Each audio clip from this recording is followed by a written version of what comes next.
1195. Assalamualaikum warahmatullahi wabarakatuh. Saya Syauki Syamil Muhammad dari NIM 1952 1202. Assalamualaikum warahmatullahi wabarakatuh. Nama saya Muhammad Satria Nurdin, NIM saya 195211211. Assalamualaikum warahmatullahi wabarakatuh. Perkenalkan, nama saya M. Adintia dengan nomor induk mahasiswa 195212112. Assalamualaikum warahmatullahi wabarakatuh. Nama saya Hirmansyah Cahyono dengan nomor mahasiswa 195211214. Pengertian koloid. Koloid adalah campuran heterogen dari dua zat atau lebih di mana partikel-partikel zat berukuran antara 1 hingga 1000 nanometer terdispersi atau tersebar merata dalam medium zat lain. Zat yang terdispersi sebagai partikel disebut fase terdispersi, sedangkan zat yang menjadi medium mendispersikan partikel disebut medium pendispersi.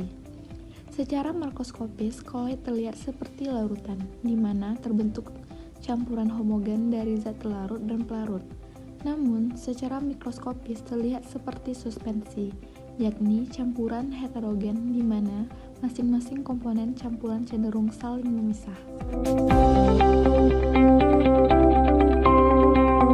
Contoh koloid dalam kehidupan sehari-hari itu dari industri makanan ada pembuatan dari keju, mentega, susu, dan saus. Terus kalau dari kosmetik ada krim, pasta gigi, dan sabun. Kalau di industri cat itu ya cat sendiri, dan kebutuhan rumah tangga ada sabun dan deterjen. Untuk industri pertanian ada pestisida sama insektisida. Terus yang terakhir ada industri farmasi, yaitu pembuatan minyak ikan sama penisilin untuk suntikan.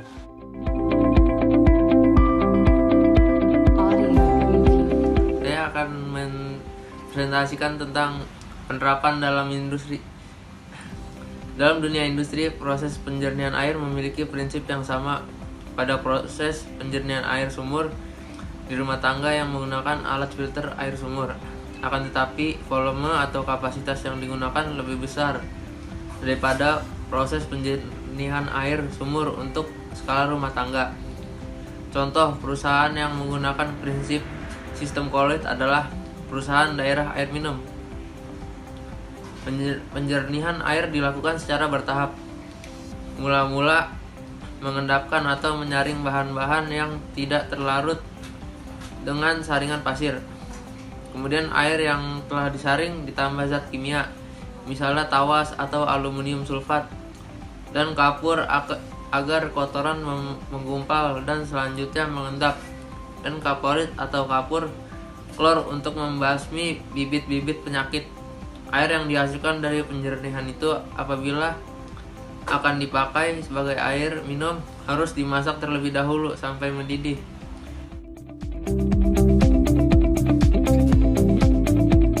Dalil dalam Al-Quran maupun hadis yang menjelaskan tentang koloid bahwasanya air diturunkan oleh Allah Subhanahu wa taala sebagai anugerah yang sangat luar biasa untuk bumi dan makhluk seisinya. Air dapat dikatakan sebagai penyokong kehidupan dikarenakan bayangkan saja tidak ada air di kehidupan ini, maka makhluk hidup baik itu manusia, hewan, dan tumbuhan akan mengalami kehausan, dan itu akan menyebabkan terlangsungan hidup tidak berjalan dengan sempurna. Oleh karena itu, di dalam surat Al-Waqiah ayat 68-70 yang berbunyi, Bismillahirrahmanirrahim, afara'aitumul ma'allazina tashrabun antum anzaltumuhu minal musni am nahnul munzilun law nasya'u ja'alnahu ujajan falawla tashkurun. Yang berarti, maka terangkanlah kepadaku tentang air yang kau minum, kamukah yang menurunkannya atau kamikah yang menurunkannya? Kalau kami kehendaki, niscaya kami jadikan dia asin. Maka mengapakah kamu tidak bersyukur? Dari ayat tersebut dijelaskan bahwa Allah telah menurunkan hujan dari awan untuk bumi dan makhluk seisinya agar keterlangsungan hidup berjalan dengan sempurna. Oleh karena itu, kita sebagai makhluk hidup ciptaan Allah harus selalu bersyukur atas semua anugerah yang diberikan oleh Allah yang telah Ia kehendaki untuk kita semua.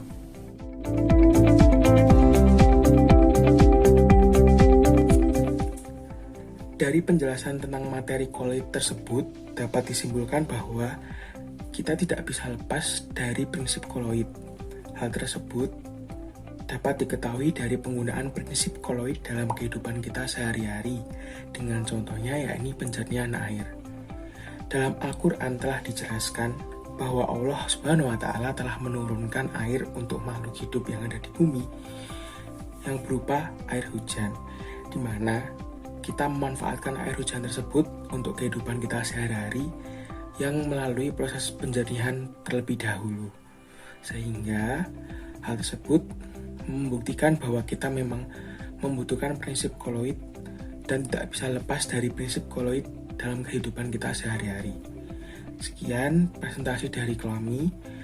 Ada kurang yang mohon maaf. Wassalamualaikum warahmatullahi wabarakatuh.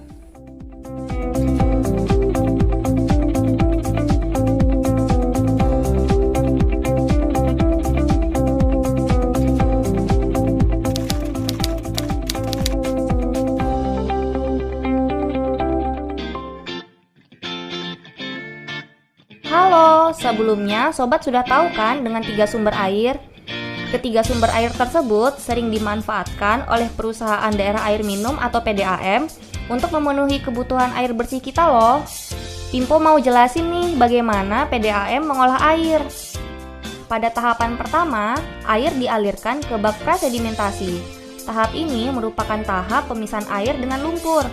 Lumpur mengalami pengendapan yang dibantu oleh gaya gravitasi sobat. Setelah itu, air melewati tahap koagulasi dan flokulasi. Tahap ini, air dicampur dan diaduk dengan zat kimia yang disebut tawas. Tawas berfungsi untuk menggumpalkan kotoran yang masih ada di dalam air. Kemudian, gumpalan kotoran dan air dipisahkan kembali lagi menggunakan gaya gravitasi pada bak sedimentasi, sehingga aliran air yang berada pada bagian atas menjadi lebih bersih. Setelah dibantu oleh gaya gravitasi, kali ini air disaring dengan saringan pasir dan kerikil untuk memisahkan mikroorganisme dan kotoran kecil yang tidak terpisah pada tahap sedimentasi. Barulah air dialirkan ke reservoir atau tandon air dan siap didistribusikan ke rumah-rumah sobat untuk dikonsumsi.